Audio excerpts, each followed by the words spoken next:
the College Sports Commission, which is led by the new CEO, Byron Seeley, who used to be an MLB executive. Now, he has been very educated when it comes to law. He went to Harvard Law. He's also a U.S. attorney.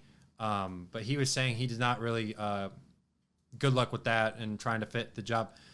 I don't really have much to say about Seeley. I really don't know how he's going to do. I think it's honestly challenging for anybody you would have thrown in this position, because now the NCAA only has power to oversee tournaments. They have no power to oversee the pay and these NIL deals and things like that. That's out of their hands now with the College Sports Commission.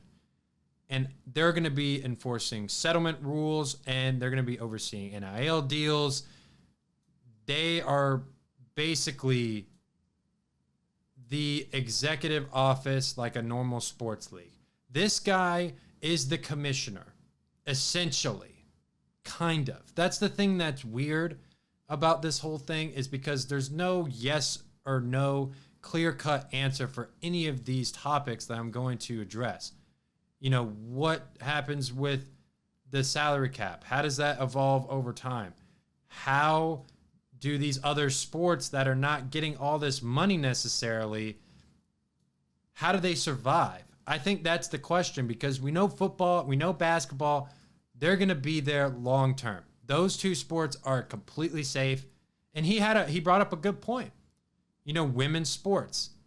How does that affect women's sports? I honestly think women's sports is in jeopardy.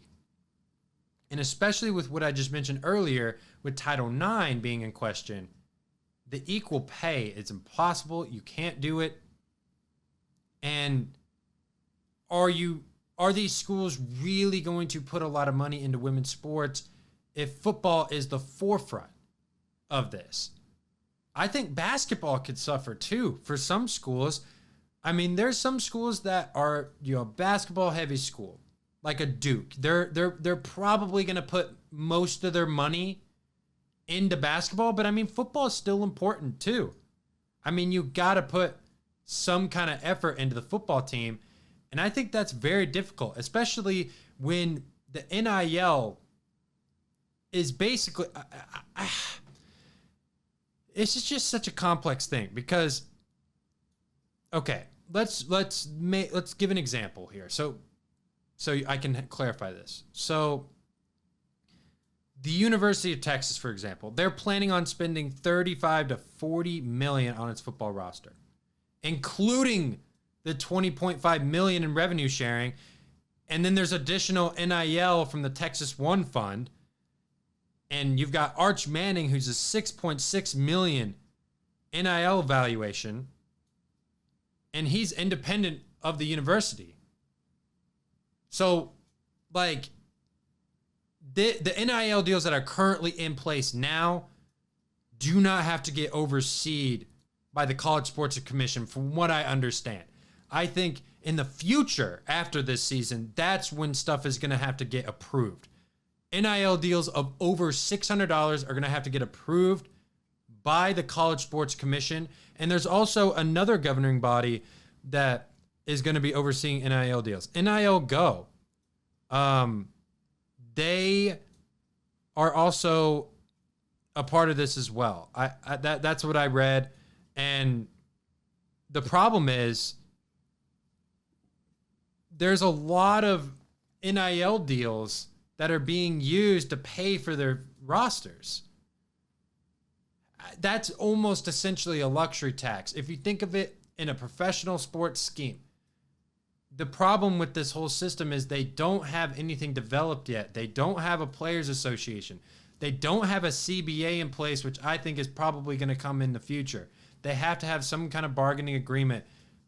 And then with players in contracts, what kind of clauses do you put in the contract? What do the contracts look like? What's the revenue sharing? I think it's great that, these athletes are getting paid. I'm not saying that's not a good thing. That's not what I'm saying at all. But there's so many other problems that have opened up just by solving. You had one problem that everyone's been complaining about for a long time, but then there are a lot of other components that are like, yeah, we're a professional league now. We got to start operating like one.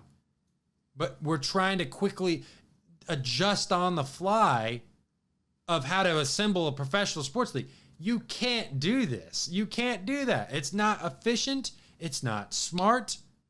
But I get it. NCAA has simply hit the panic button because they didn't want to lose money.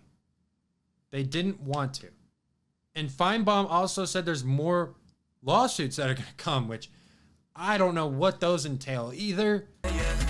Talk to me, baby. Talk to me nice. I'm from another world, baby, yeah. Broadway paradise. They think I'm way too cold, cause I put my